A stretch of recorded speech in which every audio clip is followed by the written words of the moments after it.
রাসূল বললেন, সাহাবীরা রে তাহলে শোনো, তাইফের ময়দান থেকে রক্তমাখা শরীর নিয়ে আমি যখন মক্কায় ফিরে আসলাম, তখন আমার দরদের কেউ মক্কায় ছিল না।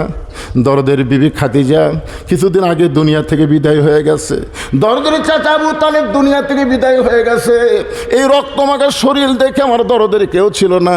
আমি যখন ঘরের মধ্যে বসলাম, এমন সময় আমার 3টা মেয়ে একসাথে ঘরের মধ্যে ঢুকে রোকেয়া, জয়নাব আর কুলসুমা বলল, বাবা আপনি তাইফে কেন গেলেন বাবা?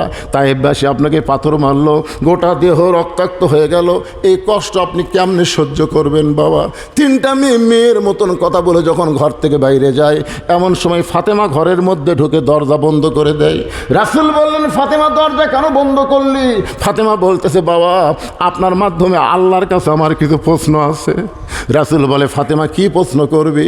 আল্লাহ যদি ইব্রাহিম নবীর জন্যে নমরুদের চুলা শান্তির বাগান বানাবার পরে, আল্লাহ যদি মুসার জন্যে সাগরকে রাস্তা বানাবার পরে, সে আল্লাহ কেন পারল না তাইফের পাথর আমার বাবার জন্য তুলা বানাবার? বাবা গো, আপনার দেহের দিকে তাকায়া আমার কলিজা দিয়ে রক্ত ঝরতেছে বাবা, এই কষ্ট আপনি কেমনি সহ্য করব? রাসূল বলে, সাহাবীরা রে শোনো, এই কথা বলার পরে ফাতেমা ঘর থেকে বাইরে যায়। আমি মনে করলাম ফাতেমা হয়তো কাতর হয়ে গেছে, শোকে পাগলি হয়ে গেছে, কিন্তু আমি লক্ষ্য করে দেখি উঠানে উনানের উপরে পানি গরম করতেছে, জয়তুনের তেল গরম করতেছে। পানি আর তেল গরম করে আবার ঘরের মধ্যে ঢুকে দরজা যখন বন্ধ করে দেয়, আমি রাসূল বললাম, ফাতেমা আবার কেন দরজা বন্ধ করলি মা? ফাতেমা বলে, বাবা সন্তান যখন বড় হয় তখন গোসল করাবার গেলে দরজা বন্ধ করা লাগে।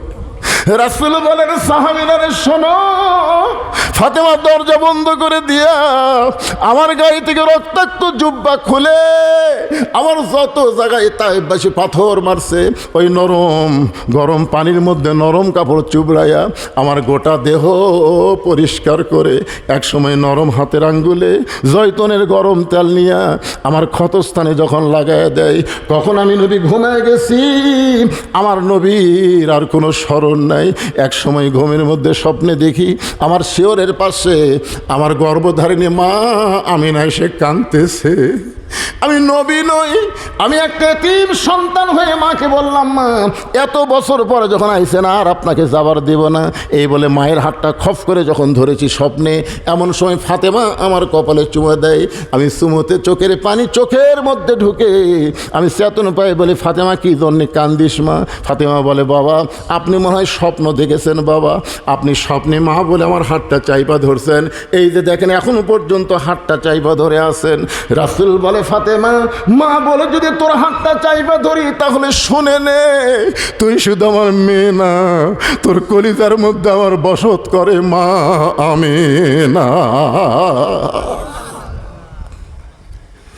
আবু যার গিফারে বলে, কবর এই গভীর রাত্রে খনন করতেছি, তুই কি জানিস রে কবর এমন একজন মা দুনিয়া থেকে আজকে কবরে আসবে যার 2টা সন্তানকে আল্লাহ জান্নাতি যুবকদের সর্দার বানায় দিস। এই বলে কোদাল দিয়ে কবর খুঁড়তে খুঁড়তে আবার আবেগে বলে, কবর রে খবরদার বেয়াদবি করবি না, তোর মধ্যে এমন একজন স্ত্রীকে রাখা হবে যার স্বামী হল আসাদুল্লাহিল গালিব, আলীর বিবি, খবরদার বেয়াদবি করিস না। এই বলে আবার যখন কোদাল মারতে চায়, এমন সময় গভীর রাত্রে কবরের ভিতর থেকে একটা শব্দ আসতেছে, আবু যার।